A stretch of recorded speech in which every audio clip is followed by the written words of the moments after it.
নমস্কার, আমি মঞ্জু ভট্টাচার্য। আমার গল্প পাঠ আসরে আপনাকে স্বাগত জানাচ্ছি। আজ পড়ছি বিভূতিভূষণ বন্দ্যোপাধ্যায়ের একটি ছোট গল্প, পথিকের বন্ধু। মহকুমার টাউন থেকে বেরুলাম যখন, তখনই বেলা যায়। কলকাতা থেকে আসছিলাম বরিশাল এক্সপ্রেসে। বারাসাত স্টেশনে নিতান্ত অকারণে, অবশ্য যাত্রীদের ব্যাখ্যা অনুযায়ী, উক্ত বরিশাল এক্সপ্রেস 40 মিনিট কেন যে দাঁড়িয়ে রইল দারু ব্রহ্মবৎ অনড় অবস্থায়, তা কেউ বলতে পারলে না। গন্তব্যস্থান বনগাঁয়ে পৌঁছে দেখি রানাঘাট লাইনের গাড়ি চলে গিয়েছে। বেলার দিকে চাইলাম, বেশ উঁচুতেই সূর্যদেব। লিচুতলা ক্লাবে খানিকটা বসে আড্ডা দিয়ে চা খেয়ে ধীরে সুস্থে হেঁটে গেলেও এই 5 মাইল পথ সন্ধ্যার আগেই অতিক্রম করতে পারা কঠিন হবে না। রামবাবু, শ্যামবাবু, যদু ও মধুবাবু সবাই বেলা 5টার সময় ক্লাবে বসে গল্প করছিলেন। আমায় দেখে বলেন, এই যে বিভূতি, এই সময় কোত্থেকে? কলকাতা থেকে। বাড়ি যাবে? ট্রেনে গেলে না? ট্রেনটা ফেল হয়ে গেল, বরিশাল এক্সপ্রেস 40 মিনিট লেট। এসো, খুব ভালো হয়েছে এক্সপ্রেস লেট হয়ে। বসো বসো, চা খাও। তারপর গল্প গুজবে যার 12 আনা পরনিন্দা, সময় হুহু করে কেটে গিয়ে কখন যে গোধূলির পূর্ব মুহূর্ত উপস্থিত হয়েছে তা কিছু বলতে পারি নাই। যেতে হবে এখনো অনেকটা রাস্তা, আর দেরি করলে পথেই অন্ধকার হয়ে যাবে। বৃষ্টিও আসতে পারে, কারণ বর্ষাকাল, শ্রাবণ মাস। বড় রাস্তায় উঠে সত্যিই দেখলাম আড্ডা দিতে গিয়ে সময়ের আন্দাজ বুঝতে পারিনি। তাড়াতাড়ি হাঁটতে লাগলাম। পশ্চিম আকাশে মেঘ করে আসছে। চাপা বেড়ে ছাড়িয়েছি। রাস্তায় জনবানব নেই। পথের দুপাশে ঘন জঙ্গলে পটপটির ফুল ফুটেছে। গন্ধ ভেসে আসছে জলো বাতাসে। শেয়াল খসখস করে চলে গেল পাতার উপর দিয়ে। বিলিতি চটকা গাছের ডাল বেয়ে ঝুলে পড়েছে মাকার লতা। কলকাতা থেকে হঠাৎ এসে বেশ লাগছে এই নির্জনতা। চাপা বেড়ের পুল ছাড়িয়ে কিছু দূর গিয়েছি, এমন সময় দেখে একটি লোক কাঁধে বাঁক নিয়ে আমার আগে আগে যাচ্ছে। আমার পায়ের শব্দে সে চমকে পেছন ফিরে আমার দিকে চাইল। ওকে এ পথে একা দেখে একটু আশ্চর্য হয়েছি। এই বন পথে এ সময় কেউ একা বড় একটা হাঁটে না। বললাম, কোথায় যাবি? আগে গোপালনগরে। মাকে কি রে? দই আছে। এত দই কি হবে? নিবারণ ময়রার বাড়ি বায়না আছে, টানাদের বাড়ি আজ খাওয়ান দাওয়ান। তোদের বাড়ি কোথায়? দই আনছিস কোথা থেকে? আগে বেনাপোল থেকে। বলিস কি রে, এই 10 মাইল দূর থেকে দই আনছিস? তা এত দেরি করে ফেললি কেন? লোকটার কণ্ঠস্বরে মনে হয়েছিল ও আমাকে সঙ্গী হিসেবে পেয়ে বাঁচল এই সন্ধেবেলা। একা যেতেও নিশ্চয়ই ভয় করছিল। আমার প্রশ্নের উত্তরে সে গল্প জুড়ে দিলে কেন তার দেরি হলো দই নিয়ে রওনা হতে। ওদের একটা গরু হারিয়ে গিয়েছিল আজ 5 দিন। খুঁজে খুঁজে হয়রান হয়ে গিয়েছিল। আজ দুপুরের পর হিজলতলার বাঁড়ে সেই গরুকে চড়তে দেখা গেল। তারপর ওরা দল বেঁধে বেরুলো গরু আনতে। গিয়ে দেখে বাঁড়ের ধারে একটা লোক বসে আছে, তার কাছেই 6টা গরু একসঙ্গে চড়ছে। সবগুলোই বিভিন্ন গ্রামের হারানো গরু। ক্রমে জানা গেল লোকটা তো ওদের দেখেই দৌড় ইত্যাদি। এইবার বেশ সন্ধে হয়ে এসেছে। বাঁশ আমবনের ভেতরে ভেতরে ঘুলি ঘুলি অন্ধকার। সামনে একখানা শুকনো কাঠ উঁচু চটকা গাছের মাথা থেকে ভেঙে পড়তেই ও চমকে উঠে বললে, ও কি? আমি হাসি চেপে বললাম, চটকা গাছের ডাল। লোকটা আশ্বস্ত হয়ে বললেন, ও। তোমার নাম কি? নিধিরাম। বাড়ি কটক জেলা। সত্যি? তুমি তো বেশ বাঙালির মতো কথাবার্তা বলছো। তা হবে না বাবু, বেনাপোলের কাছে কাসুন্দিয়াতে আমার 15 বছর কেটে গেল। ওখানে আমার গরুর বাথান, 20টা গাই গরু, 15-16টা বকনা বাছুর। মস্ত বাথান, রোজ আধ মন দুধ হয়। এঁড়ে বাছুর আমরা রাখি নে, শুধু বকনা বাছুর রেখে দিই। এঁড়ে বিক্রি করে ফেলি বাবু। লোকটা একটু বেশি বকে। আমাকে পেয়ে ওর বকুনি আর থামতেই চায় না। একা যাচ্ছিল, আমায় পেয়েও ভারী খুশি হয়েছে। ভরসা পেয়েছে এই সন্ধেবেলা। বললে, বৃষ্টি আর হলো না বাবু, কি বলেন? সেই রকমই তো দেখছি। এবার বড় দুবছর। আমন ধানের রোয়া হলো কই? বীজ পাতা ছিল 2 কাঠা ভুঁই, সে বীজ লালচে হয়ে আসছে। ওই দেখুন কেমন মেঘ করে আসছিল, আবার ফর্সা হয়ে এলো। এবার আমাদের এদিকে খুব কম বৃষ্টি হয়েছে, আমন ধানের রোয়া হয়নি। চাষা মহলে হাহাকার পড়ে গিয়েছে। ধানের দর ছিল 4 টাকা মণ, এখন উঠেছে 7.5 টাকা মণ। গরিব দুঃখী লোকেরা এর মধ্যেই উপোস করা শুরু করে দিয়েছে। আমায় আবার বললে, গরুগুলো অনেক কষ্ট করে মানুষ করা, এবার বিচুলি অভাবে মারা পড়বে বাবু।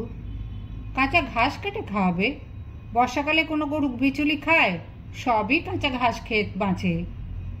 বেতনা নদীর ধারে আগে আগে কত কাঁচা ঘাস পাওয়া যেত, এখন সব আঁটি বেঁধে বনগায় এনে শহরে বিক্রি করে। শহুরে বাবুরে 14 আনা 14 পয়সা 1 আঁটি কিনছে। আমাদের গরুর ঘাস নেই, মুশকিল। ওটা কি বাবু?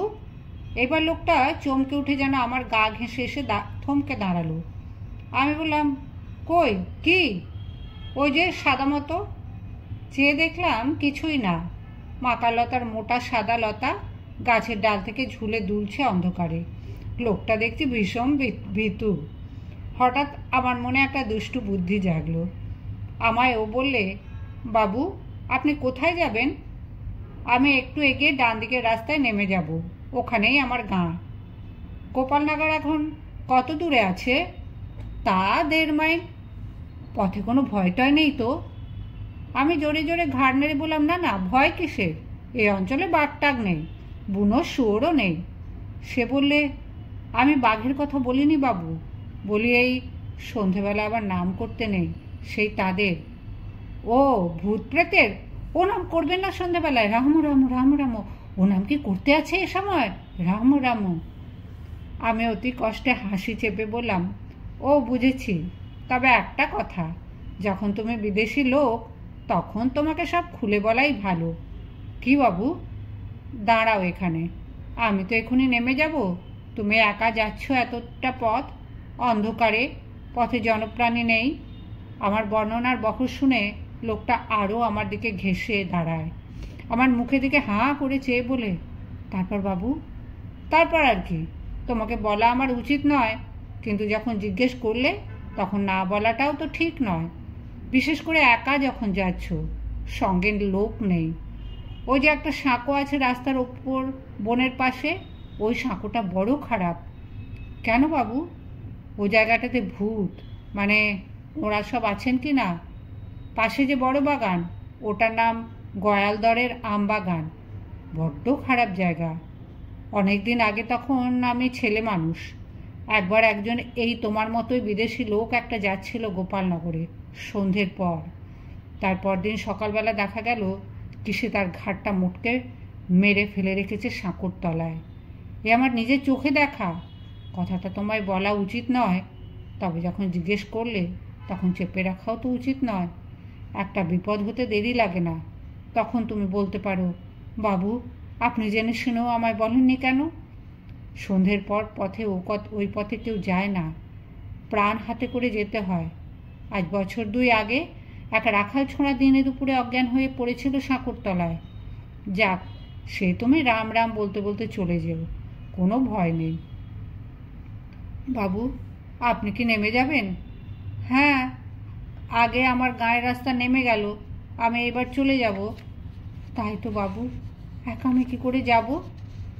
রাখে কেষ্ট মারে কে, মারে কেষ্ট রাখে কে। কপালে মৃত্যু থাকলে কেউ সামলাতে পারে না, না থাকলে কেউ মারতে পারে না। রাম রাম বলতে বলতে চলে যাও। দাঁড়াও, আজ আবার তিথিটা কি? চতুর্দশী। তিথিটা ভালো নয়। অমাবস্যে, চতুর্দশী, প্রতিপদ, এই তিথিগুলো খারাপ। কেন কেন বাবু? সে আর তোমাকে বললে কি হবে? তুমি সন্দেহের অন্ধকারে একা রাস্তার উপর যেতে হবে, এখনো তোমার 1 ক্রোশ পথ, ক্রমশ ঘুটঘুটে অন্ধকার হয়ে আসছে। তবে তোমায় বলা আমার উচিত, বিদেশি লোক, তোমায় সব কথা খুলে না বলাটাও ঠিক নয়। একটা বিপদ হতে কতক্ষণ? তখন তুমি আমায় দোষ দিতে পারো এইসব তিথিতেই ভূত প্রেত পিশাচ ব্রহ্মদৈত্যী। লোকটা বলে উঠল, রাম রাম রাম রাম, ওসব নাম করবে না বাবু। মানে ওরা সব বার হয়ে থাকেন কি না? তাই নাকি? তবে তো আবার কি জানো, এই চতুর্দশী তিথিতে গলায় দড়ি দিয়ে অপমৃত্যু ঘটেছে এমন ভূতেরা বার হয়। আমি একবার বড় বিপদে পড়েছিলাম। লোকটা আড়ষ্ট সুরে বলল, কি বাবু? একটা শ্মশানের ধার দিয়ে সেবার যাচ্ছিলাম, সেও এই ভূত চতুর্দশী তিথি। দেখি যে অন্ধকারে গাছের ডাল থেকে কি যেন একটা ঝুলছে। কাছে গিয়ে দেখি একটা মেয়ে মানুষ গলায় দড়ি দিয়ে ঝুলছে আর হি হি করে হাসছে। লোকটা আঁতকে উঠে বলে, কি সর্বনাশ! যাক, ওই আমার রাস্তা নেমে গেল, আমি চললাম এবার। তুমি যাও, একটু সাবধানে যাও, সাবধানের মার নেই। কথা শেষ না করেই আমি আমাদের গ্রামের পথে নেমে পড়লাম। ও কাঁদো কাঁদো সুরে বলল, বাবু, আমাকে একটু এগিয়ে দিয়ে সাঁকোটা পার করে দেন যদি। আমি শিউরে উঠে বলি, আমার কম্য নয়, আমাকে তারপর এগিয়ে দেবে কে? বাবারে, প্রাণ হাতে করে যাওয়া ওসব জায়গায়, একে আজ ভূত চতুর্দশী। রাম রাম রাম রাম। তুমি চলে যাও, একটু জোর পায়, আবার রাস্তাও তো কম নয়, তোমাকে যেতেও হবে 1 মাইল 1.5 মাইল রাস্তা, আর এই অন্ধকার। আচ্ছা চলি, তুমি বিদেশি লোক, জিজ্ঞেস করলে তাই এত কথা বলা, নইলে কি দরকার? আমাদের রাস্তায় নেমে কয়েক পা মাত্র গিয়েছি, লোকটা দেখি ডাকছে, বাবু বাবু, একটা কথা শুনুন, ও বাবু। পেছন ফিরে দেখি কাঁধের বাঁকটা একটি শিশু গাছের তলায় নামিয়ে দাঁড়িয়েছে। বললাম, কি? দইগুলো নিয়ে আমি এখন কি করি বাবু? কি আর করবে, বায়না রয়েছে 1 মুঠো টাকা, দিয়ে এসো। রাত হয়ে গিয়েছে, ওদের খাওয়ানো দাওয়ানোর সময় হলো। রাম বলে এগিয়ে পড়ো, সাবধানে যেও। আর কোনো কথা না বলে আমি হনহন করে হাঁটতে আরম্ভ করলাম। ও শুনলাম আবার ডাকছে, ও বাবু, ও বাবু, শুনে যান, একটা কথা, ও বাবু। দূর থেকে ওর গলার সুরটা যেন আর্তনাদের মতো শোনাচ্ছিল।